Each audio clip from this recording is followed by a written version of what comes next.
नमस्कार मित्रों, आप सभी का स्वागत है हमारे इस चैनल में। जो 22 मई के दिन जो RSCET का एग्ज़ाम होने वाला है, उसको लेकर कुछ पेपर बनाए गए हैं। उन पेपर से निश्चित मानिए, अगर आप उनका सही से अध्ययन करते हैं तो आपकी सफलता निश्चित है। और यकीन मानकर चलिए कि 80% प्रश्न इन सीरीज में से आएंगे। जिस दिन आपका एग्ज़ाम होगा उस दिन इसकी जो PDF मिलेगी वो आपको हमारे टेलीग्राम चैनल पर मिल जाएगी, जिसका लिंक इसके डिस्क्रिप्शन में मिल जाएगा। अब बात करते हैं कि हम इसका अध्ययन कैसे करेंगे। आप ये मानकर चलिए कि आपके 16 यूनिट है और आपके पास 8 दिन है। 8वें दिन आपका एग्ज़ाम हो जाएगा, 7 दिन ही है आपके पास।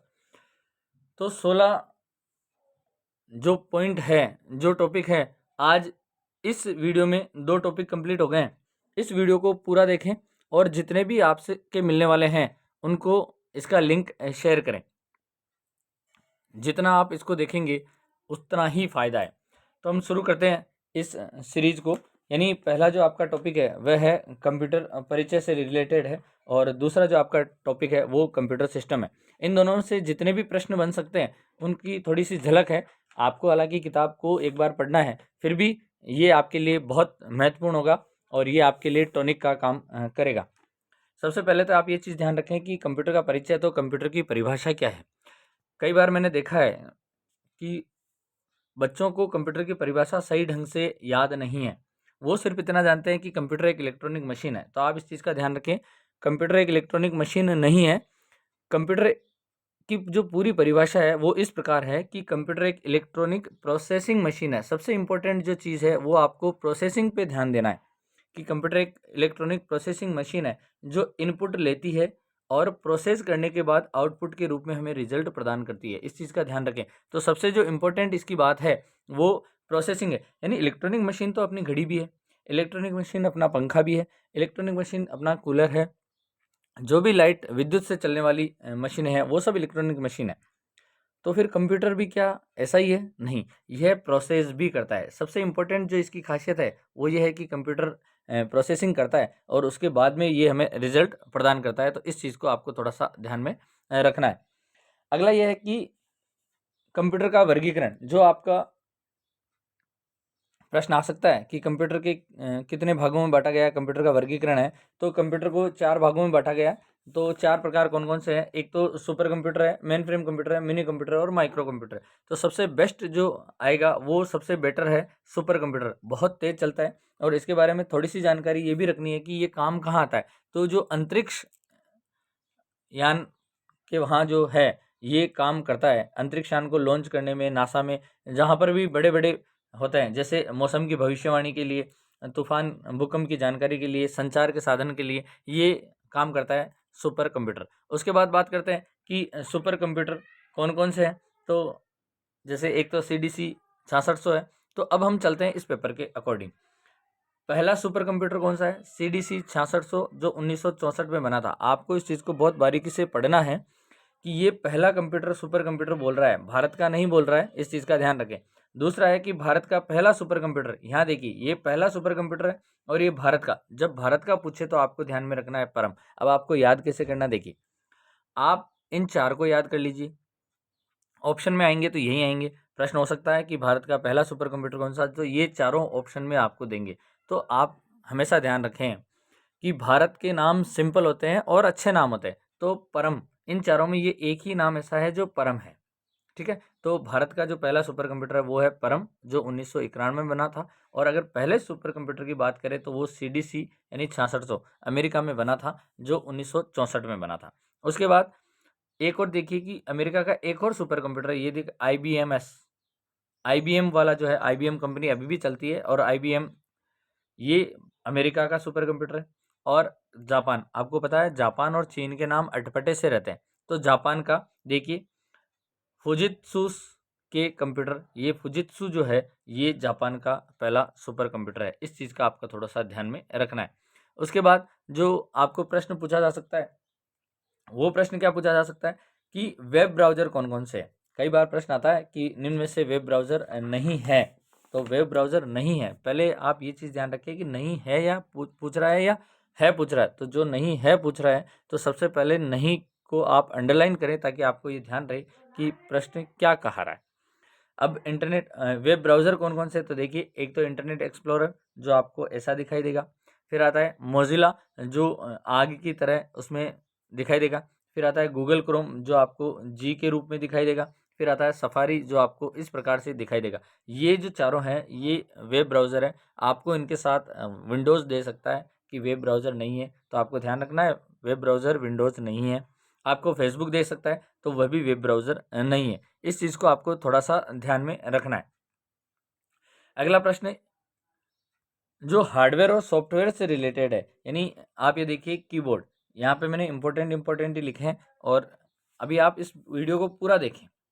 इसमें एक भी चीज़ आपकी छूटेगी नहीं, आप इसको बहुत ध्यान से देखें। जो ये कीबोर्ड है यानी हार्डवेयर और सॉफ्टवेयर, तो आपको ये चीज़ ध्यान में रखनी है कि हार्डवेयर किसे कहते हैं, सॉफ्टवेयर किसे कहते हैं, है ना? उसके बाद हार्डवेयर उपकरण कौन-कौन से हैं, सॉफ्टवेयर उपकरण कौन-कौन से हैं, ये पूरी बात हम करेंगे। फिलहाल आप यहाँ ध्यान दें कि कीबोर्ड क्या है।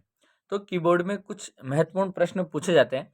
तो एक तो देखिए कि कीबोर्ड में फंक्शनल कीज़ कितनी होती है, तो आपको ध्यान में रखना है फंक्शनल कीज़ 12 होती है।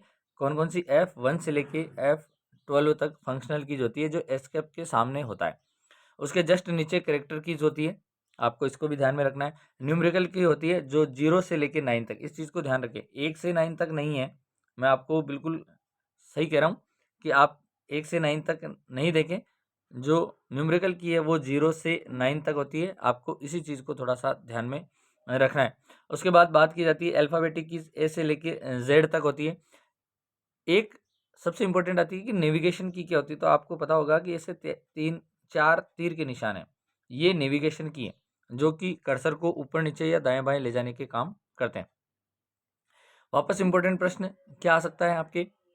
टॉगल कीज़ कौन-सी है? तो एक तो कैप्स लॉक है, नंबर लॉक है और स्क्रॉल की है, ये तीनों ही टॉगल कीज़ कही जाती है। फिर आता है कॉम्बिनेशन की, तो कंट्रोल और एल्टर कीज़ जो है, वह कॉम्बिनेशन कीज़ कहा जाता है।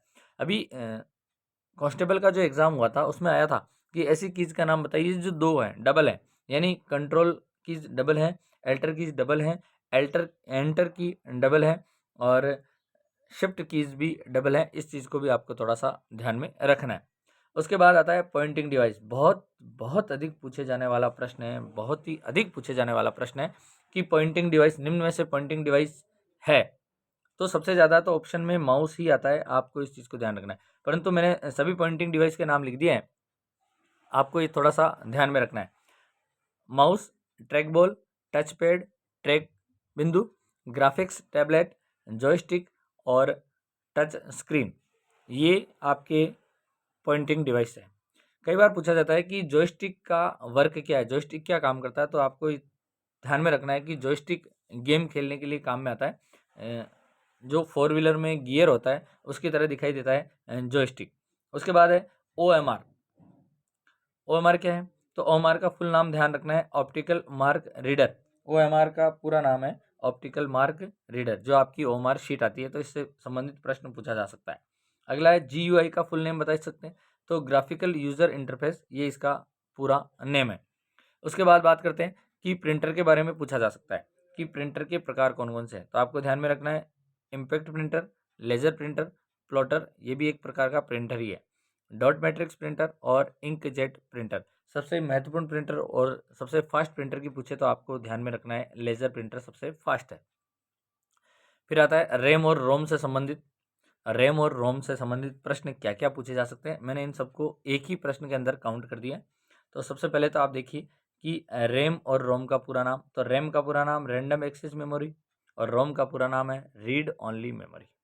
अगला, रैम को वोलेटाइल मेमोरी कहा जाता है जबकि रोम को नॉन वोलेटाइल मेमोरी कहा जाता है, यानी रैम एक अस्थायी मेमोरी है और रोम एक स्थायी मेमोरी है। आप इसको इस तरह से याद रखें कि जब आप वर्क कर रहे हैं, जब तक आप वर्क कर रहे हैं और लाइट आ रही है, तब तक वह अस्थायी मेमोरी यानी रैम में आप उसको स्थायी रखते हैं।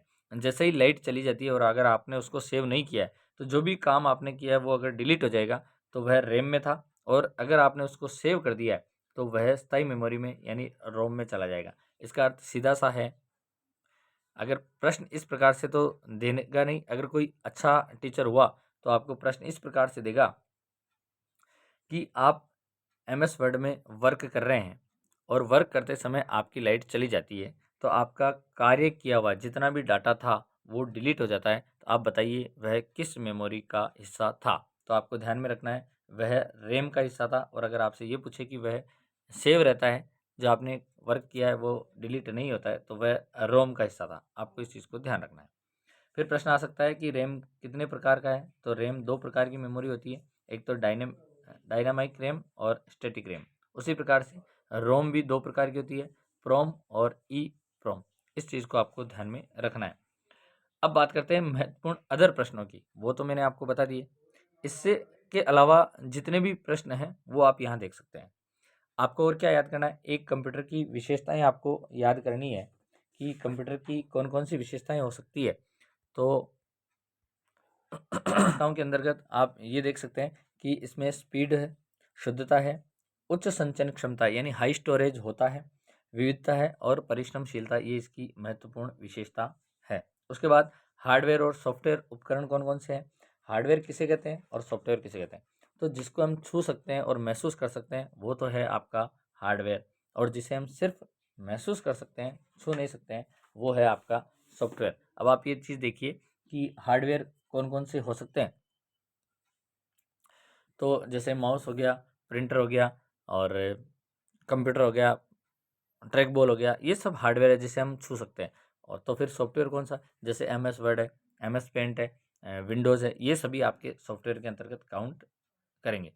इसके साथ आपको थोड़ा सा ये भी ध्यान रखना है कि इनपुट किसे कहते हैं और आउटपुट किसे कहते हैं। तो हम जो भी डाटा कंप्यूटर के अंदर एंटर करते हैं, यहाँ प्रश्न आएगा। जैसे आप ये चीज़ देखिए कि कंप्यूटर की परिभाषा, यहाँ से हम प्रश्न बना लेते हैं। कंप्यूटर एक इलेक्ट्रॉनिक प्रोसेसिंग मशीन है जो इनपुट लेने के बाद आउटपुट के रूप में हमें रिजल्ट देता है। तो इनपुट क्या होता है, जो भी हम लिखते हैं, जो भी डाटा है ना, चाहे हमने चित्र डाला, चित्र बनाया, हमने नंबर लिखे, हमने अल्फ़ाबेट लिखे, वो जो भी कंप्यूटर के अंदर लिखेंगे वो सब डाटा कहलाएगा। और जिस उपकरण के द्वारा हम अंदर एंटर करवाते हैं, जैसे हम टाइप करते हैं कीबोर्ड के द्वारा, तो इनपुट यूनिट कौन कौन सी होगी, कीबोर्ड हो गया। उसके बाद और कौन कौन सी हो गई, ट्रैक बॉल हो गया, टच पैड हो गया, माइक्रोफोन है, सेंसर है और माउस है, जॉयस्टिक है, स्कैनर है, वेब कैमरा है। ये सब आपके इनपुट उपकरण है या इनपुट यूनिट है। उसके बाद प्रश्न आता है आउटपुट यूनिट कौन कौन सी है। तो आपको ध्यान रखना है कि जो हमें रिजल्ट दे सकता है। जैसे हमने चित्र बनाया, कहाँ दिखेगा, मॉनिटर पर, तो एक मॉनिटर हो गया। प्रिंट कहाँ से निकाल सकते हैं, जिसकी हार्ड कॉपी, प्रिंटर से, तो एक प्रिंटर हो गया। हम कोई गाना सुन सकते हैं, जैसे हम स्पीकर से सुन सकते हैं, तो स्पीकर हो गया। हेडफोन हो गया, टच स्क्रीन से हम देख सकते हैं, प्रोजेक्टर के द्वारा दिखाई देता है। तो ये सब आपके आउटपुट उपकरण है। इस चीज़ को भी आपको थोड़ा सा ध्यान में रखना है। कीबोर्ड की सबसे बड़ी कीज़ पूछा जाता है अधिकतर, तो आपको ध्यान में रखना है स्पेस बार सबसे बड़ी कीज़ है। डाटा क्या है, अभी मैंने जस्ट बताया था कि हम जो भी काम करते हैं कंप्यूटर के अंदर, कुछ भी, चाहे लिखने का हो, चाहे इमेज का हो, चाहे स्कैन का हो, वो सब डाटा के अंतर्गत आता है। अगला है जॉयस्टिक का उपयोग। तो मैंने बता दिया है, जॉयस्टिक का उपयोग जो है वो गेम खेलने के लिए काम में आता है, जो कि गाड़ी की गियर की तरह दिखता है।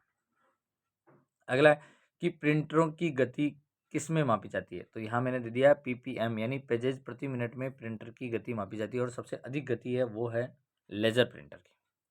और सबसे इम्पोर्टेंट फैक्ट जो आपकी बुक्स में शायद नहीं है, 8 बिट बराबर 1 बाइट होता है, 1024 बिट बराबर 1 MB होता है जिसे मेगाबाइट कहते हैं, 1024 MB बराबर 1 GB होते हैं जिसे गीगाबाइट कहते हैं, 1024 GB बराबर 1 TB होती है जिसे टेराबाइट कहते हैं।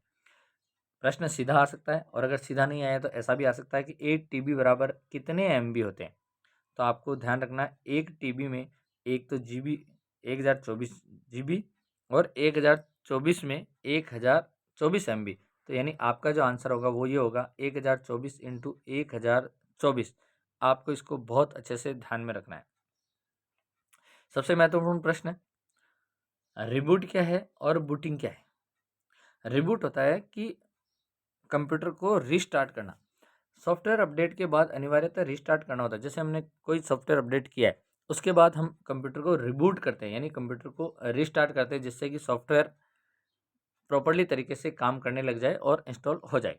उसके बाद एक आता है बूटिंग क्या है, यानी कंप्यूटर को स्टार्ट करना ही बूटिंग कहलाता है। दोनों का फ़र्क ध्यान रखें, कंप्यूटर को स्टार्ट करना बूटिंग कहलाता है और रिबूट का मतलब है जो कंप्यूटर स्टार्ट है, अभी चल रहा है, उसके बाद आपने हो सकता है उसमें काम किया है, सॉफ्टवेयर को अपडेट किया है या कोई सॉफ्टवेयर इंस्टॉल किया है, तो उसको प्रॉपर चलाने के लिए आपको रिबूट करना है, यानी उसको रीस्टार्ट करना है। आप इस तरह से याद कर सकते हैं कि उनको रीस्टार्ट करना है। इस प्रकार से आज हमने 2 टॉपिक देखे हैं। इन 2 टॉपिक को मैंने बहुत अच्छे से समझा दिया है। आशा करता हूँ ये आपको बहुत अच्छे से समझ में आ गए होंगे। इस वीडियो को, अगर ये वीडियो अच्छा लगा है तो इसको इतना शेयर करें कि जितने भी RSCT के एग्ज़ाम दे रहे हैं उन सब बच्चों के लिए फ़ायदेमंद साबित हो और सबको ये मिले। मिलते हैं अगले वीडियो में। इससे जुड़े हुए प्रश्न जो भी RSCT में 22 मई को आने वाले हैं, उनसे जुड़े हुए जितने भी प्रश्न हैं उनके साथ। अगर आपको वीडियो अच्छा लगा है तो इसे लाइक करें, शेयर करें और जिसने अभी तक सब्सक्राइब नहीं किया है वह सब्सक्राइब करें।